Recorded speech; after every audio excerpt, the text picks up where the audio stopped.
जय श्री कृष्णा। मैं हूँ विकल्पी और हमारे YouTube channel The Divine Tales पर आप सभी का हार्दिक स्वागत है। आज की वीडियो में हम आपको समुद्र मंथन की कथा का वर्णन सुनाने वाले हैं। तो चलिए कथा की शुरुआत करते हैं। समुद्र मंथन की कथा का वर्णन पुराणों में मिलता है। अमृत प्राप्ति के लिए देवताओं और असुरों ने मंदराचल पर्वत और वासुकी नाग की सहायता से क्षीर सागर का मंथन किया। समुद्र मंथन के लिए ही भगवान विष्णु द्वारा कूर्म अवतार धारण किया गया था। समुद्र मंथन से निकले हलाहल विष को पीने के कारण भगवान शिव का कंठ नीला पड़ गया था, जिसके कारण वे नीलकंठ कहलाए। पद्म पुराण के स्वर्ग खंड, श्रीमद् भगवत गीता के 8वें स्कंद, देवी भागवत के 9वें स्कंद, ब्रह्म वैवर्त पुराण के प्रकृति खंड, स्कंद पुराण के माहेश्वर खंड और मत्स्य पुराण में समुद्र मंथन की कथा का विस्तार से वर्णन किया गया है। समुद्र मंथन से जुड़ी भी 2 कथाएं प्रचलित हैं। पहली कथा, पुराणों में वर्णित कथा के अनुसार एक बार ऋषि दुर्वासा बैकुंठ लोक से आ रहे थे। रास्ते में ऐरावत हाथी पर विराजमान देवराज इंद्र से उनकी मुलाकात हुई। उन्हें त्रिलोकाधिपति जानकर दुर्वासा ऋषि ने भगवान के प्रसाद की माला दी, किंतु इंद्र ने अपने ऐश्वर्य के अभिमान में उस माला का सम्मान नहीं किया और उन्होंने वह माला ऐरावत के गले में डाल दी। ऐरावत ने उसे सूंड में लेकर पैरों से कुचल दिया। भगवान के प्रसाद का यह अपमान देखकर दुर्वासा ऋषि क्रोधित हो गए और उन्होंने इंद्र को शाप दिया कि तुम शीघ्र ही तीनों लोकों सहित श्रीहीन हो जाओ। दुर्वासा ऋषि के शाप के प्रभाव के कारण तीनों लोक और स्वयं इंद्र श्रीहीन हो गए। असुरों ने देवताओं को पराजित कर स्वर्ग पर कब्जा जमा लिया। लोक से यज्ञ आदि धर्म कर्म का लोप हो गया। समुद्र मंथन से जुड़ी दूसरी कथा, स्कंद पुराण में वर्णित कथा इससे थोड़ी भिन्न है, जो इस प्रकार है। एक समय देवराज इंद्र संपूर्ण लोकपालों तथा ऋषियों से घिरे हुए अपनी सभा में बैठे थे। वहाँ सिद्ध और विद्याधरगण उनकी विजय के गीत गा रहे थे। उसी समय परम विद्वान गुरु बृहस्पति अपने शिष्यों के साथ देवसभा में पधारे। उन्हें उपस्थित देखकर देवताओं ने उन्हें प्रणाम किया, परंतु इंद्र ने किसी प्रकार का अभिवादन नहीं किया। इंद्र ने गुरु के प्रति ना तो आदरयुक्त वचन कहे, ना उन्हें बैठने के लिए आसन दिया और ना ही उन्हें चले जाने को कहा। इंद्र को राज्य के मद से उन्मत्त जानकर देवताओं के आचार्य बृहस्पति कुपित होकर वहां से अंतर्ध्यान हो गए। नृत्य और गीत समाप्त होने पर जब इंद्र सचेत हुए तब उन्हें गुरु के अनादर का ध्यान आया, लेकिन गुरु के अनादर के कारण इंद्र का राज्य उनके हाथ से निकल गया। वे श्रीहीन हो गए। इंद्र की राज्य लक्ष्मी समुद्र में चली गई। दैत्यों के राजा बलि ने इंद्र के राज्य पर चढ़ाई कर दी। देवताओं और दैत्यों के मध्य भयंकर युद्ध हुआ, जिसमें देवता पराजित हुए। ऐरावत नामक महान हाथी, उच्चैश्रवा नामक अश्व तथा बहुत से रत्न लेकर बलि स्वर्गलोक से पाताललोक में चला गया, परंतु ये गज, अश्व और रत्न इत्यादि पुण्य आत्मा पुरुषों के ही उपयोग में आने वाले थे। अतः दैत्यों के अधिकार में ना रहकर समुद्र में समाहित हो गए। अपनी इस स्थिति से चिंतित होकर इंद्र समेत स्वर्ग के अन्य देवता ब्रह्मा जी के पास गए और अपनी स्थिति से अवगत कराया। ब्रह्मा जी ने भगवान श्री हरि का स्मरण करते हुए देवताओं से कहा, इस स्थिति से मुक्ति का मार्ग जगत गुरु परमात्मा ही बता सकते हैं, इसलिए हमें उनकी शरण में चलना चाहिए। इसके पश्चात ब्रह्मा जी सहित अन्य सभी देवता बैकुंठ धाम पहुँचे और वेदवाणी के साथ भगवान की स्तुति करने लगे।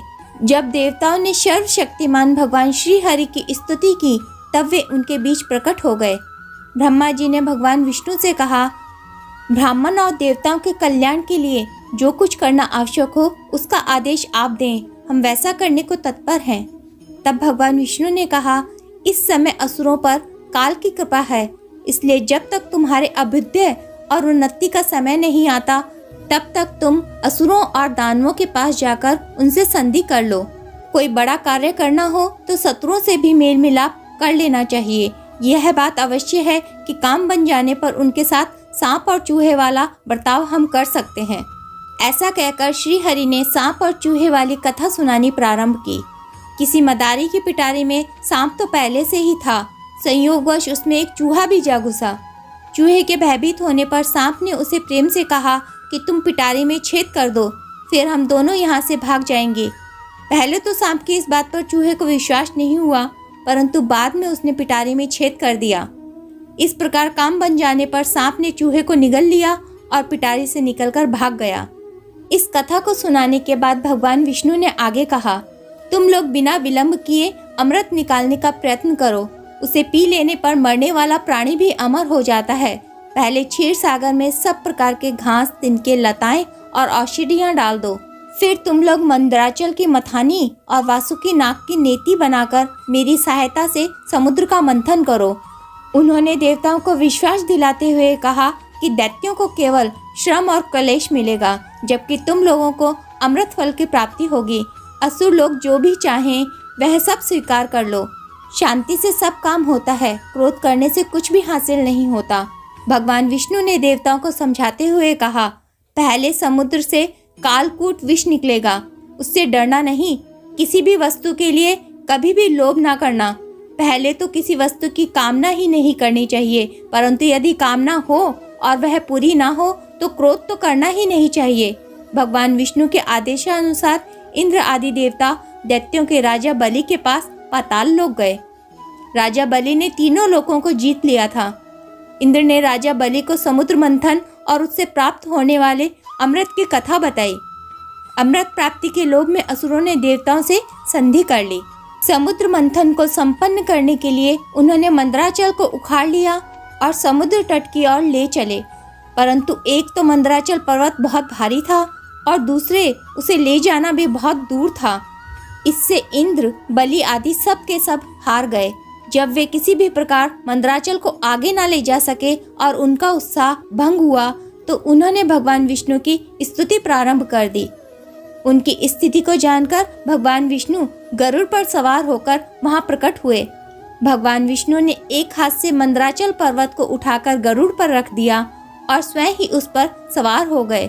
फिर देवता और असुरों के साथ उन्होंने समुद्र तट की यात्रा की। पक्षीराज गरुड़ ने समुद्र के तट पर मंदराचल पर्वत को उतार दिया।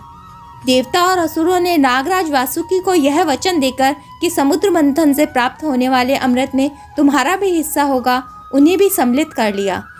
इसके पश्चात उन लोगों ने वासुकी नाग को नेति के समान मंदराचल में लपेटकर भली भांति समुद्र मंथन प्रारंभ किया।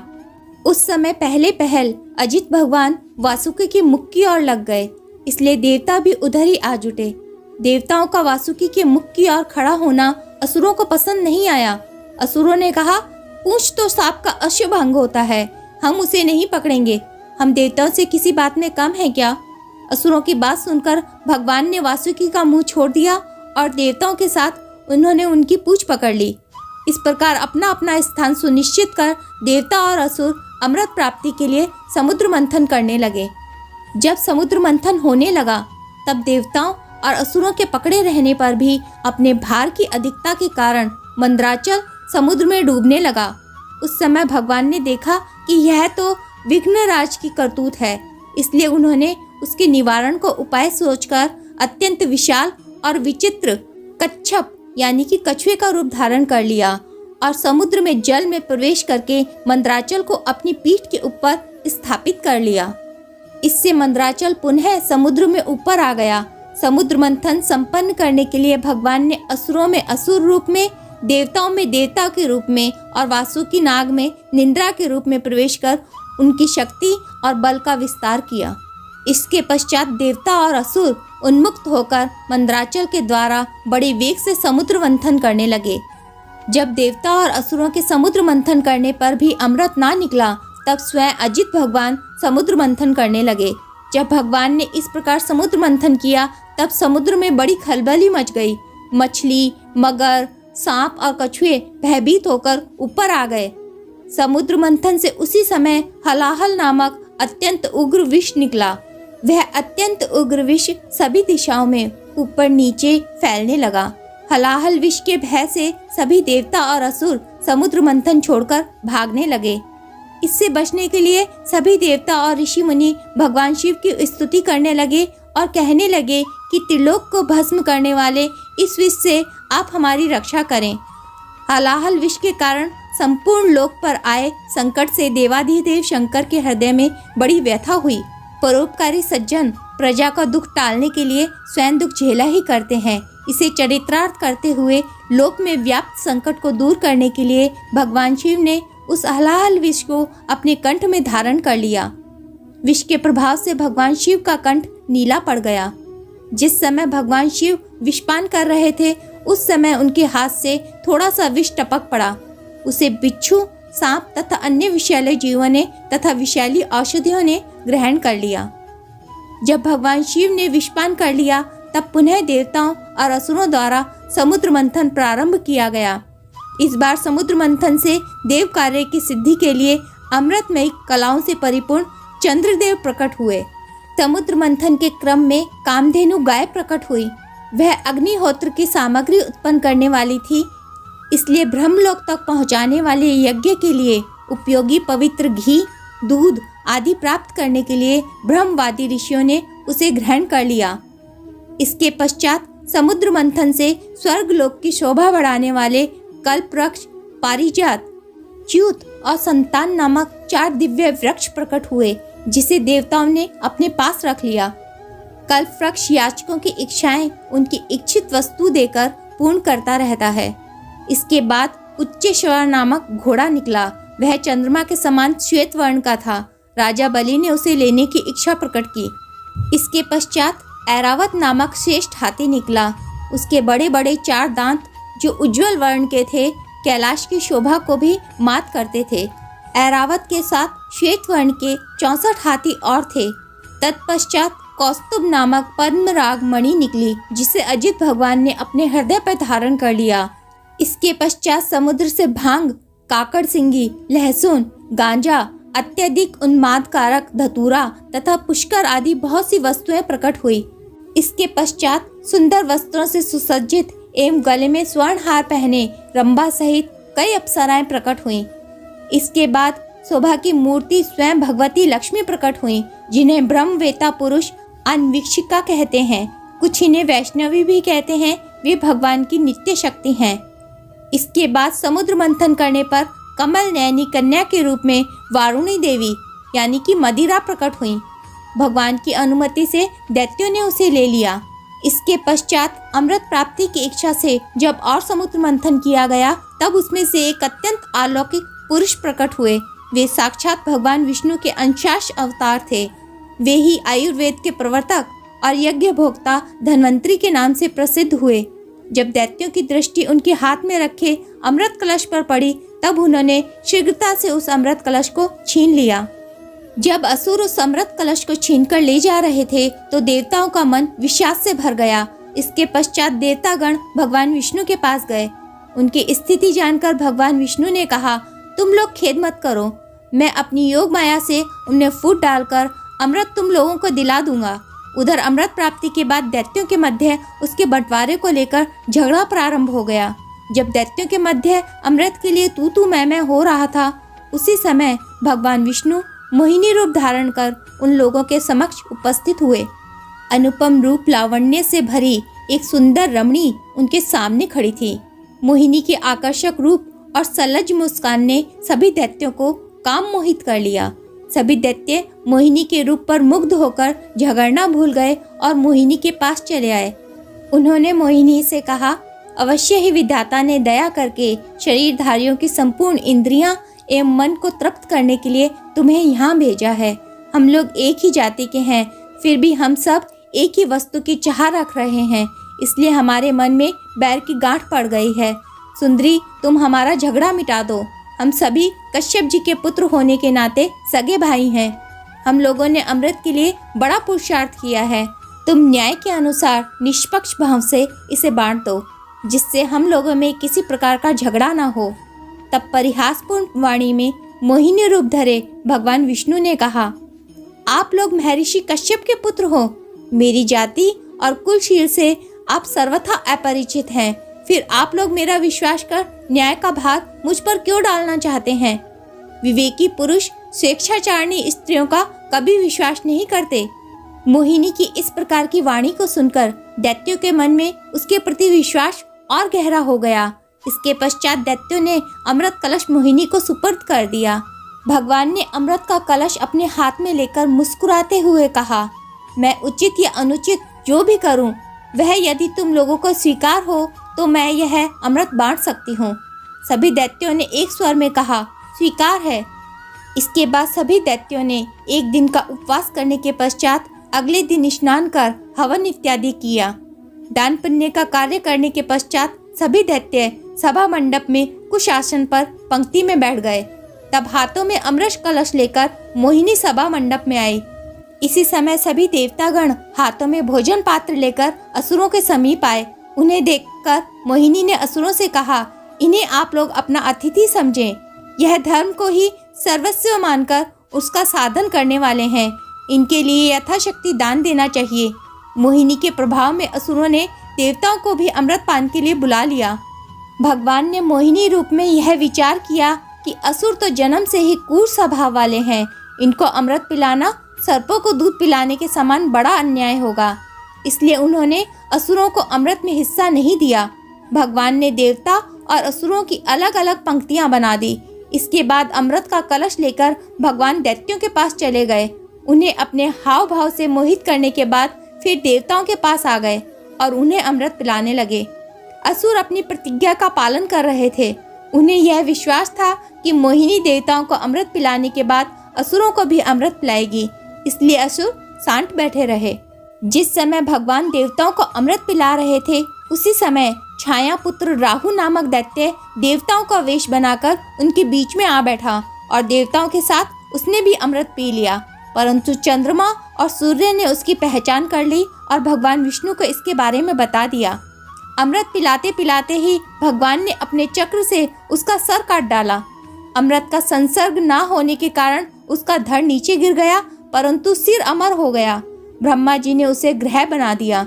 चंद्रमा के कृत्य से क्रोधित राहु चंद्रमा को निगल जाना चाहता था। चंद्रमा को अपना ग्रास बनाने के लिए राहु उसके पीछे दौड़ा। राहु के भय से चंद्रमा ने शिवजी की स्तुति करनी प्रारंभ कर दी और उनकी शरण में चला गया। चंद्रमा के अनुनय विनय करने पर शिवजी ने उसे अपनी जटा जूट के ऊपर रख लिया। तब से चंद्रमा उनके मस्तक पर शोभायमान है। चंद्रमा का पीछा करते करते राहु भी वहां पहुंचा और शिवजी की स्तुति करने लगा। राहु ने शिवजी से कहा, मेरा भक्ष्य चंद्रमा इस समय आपके समीप आया है, उसे आप मुझे दे दीजिए। तब शिवजी ने कहा, मैं संपूर्ण भूतों का आश्रय हूँ, देवता और असुर सबको मैं प्रिय हूँ। भगवान शिव के ऐसा कहने पर राहु भी उन्हें प्रणाम करके उनके मस्तक में स्थित हो गया। तब चंद्रमा ने भय के कारण अमृत का स्त्राव किया। उस अमृत के संपर्क से राहु के अनेक सिर हो गए। जब देवताओं ने अमृत पी लिया, तब समस्त लोगों को जीवन दान देने वाले भगवान ने बड़े बड़े दैत्यों के सामने ही मोहिनी रूप त्याग कर अपना वास्तविक रूप धारण कर लिया। जब असुरों ने देखा कि देवताओं को तो अमृत पिला दिया गया है, लेकिन उन्हें अमृत नहीं मिला, तो उन्होंने अपने हथियार उठा लिए और देवताओं पर आक्रमण कर दिया। इधर देवताओं ने एक तो अमृत पीकर विशेष शक्ति प्राप्त कर ली थी और दूसरे उन्हें भगवान का आश्रय प्राप्त था, जिसके प्रभाव में आकर वे असुरों से युद्ध करने लगे। क्षीर सागर के तट पर अत्यंत भयंकर संग्राम हुआ। देवताओं और दैत्यों की वह लड़ाई ही देवासुर संग्राम के नाम से जानी जाती है। देवासुर संग्राम में इंद्र ने असुरों को पराजित किया और स्वर्गलोक को वापस प्राप्त कर लिया। ये थी समुद्र मंथन से जुड़ी संपूर्ण कथा। अगर वीडियो पसंद आया हो तो वीडियो को लाइक करें, शेयर करें और कमेंट करना बिल्कुल भी ना भूलें। यदि आप हमारे चैनल पर नए हैं और अभी तक आपने हमारे चैनल को सब्सक्राइब नहीं किया है, तो प्लीज़ पहले चैनल को सब्सक्राइब कर लें, बेल नोटिफिकेशन को ऑन कर लें ताकि हमारी वीडियो सबसे पहले आप तक पहुँचे। दोस्तों, आपका सहयोग ही हमें आगे बढ़ने की प्रेरणा प्रदान करता है। आपके सहयोग के बिना हम आगे नहीं बढ़ पाएंगे। आपका सहयोग हमारे लिए ज़रूरी है। वीडियो को अंत तक देखने के लिए आपका हृदय से धन्यवाद। भगवान श्री हरि आपकी सभी मनोकामनाओं को पूरा करें।